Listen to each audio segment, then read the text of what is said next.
guys, mga kasangkayan, maupay ang umaga. Nakakita na ba kayo ng mga pato nga marunong umakyat ng hagdan? Yan sila guys. So, hindi ko na pinakita yung paggawa ko, pero tingnan mo. May hagdan sila kasi ang kanilang luguan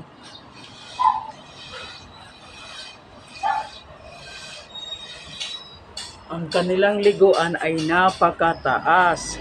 Wala po kaming makuhang gagawing goal. Kaya sila'y maghagdan mula sa lupa, pangalawang stairs, pangatlo, pang-apat. O, tuwan-tuwa sila. Ang isa'y sasakay na. Kaya ang mga patong ere ay mga sosyal. Nagamit sila ng hagdan. Nakakatuwa. Oh. Oh ha? Oh. Yan lamang po mga kasangkayan. Maupay nga umaga uli. And thank you for watching. Bye. Uy, akit ka na ba? Palusad logo diya.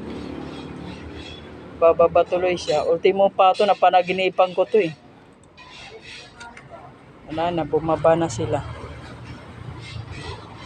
Mamaya umakyat kayo dun ha. Bonbon, may mga pangalan sila eh. Ito si Dibon. Dibonbon. Ay si Dibon yan. Ayan siya yung maitim ang ulo. Si Bonbon. Sino pa ito? Ito si Bibon. Ito si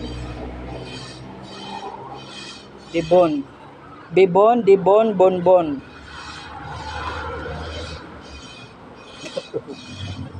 Yun lamang po. Maraming salamat ulit.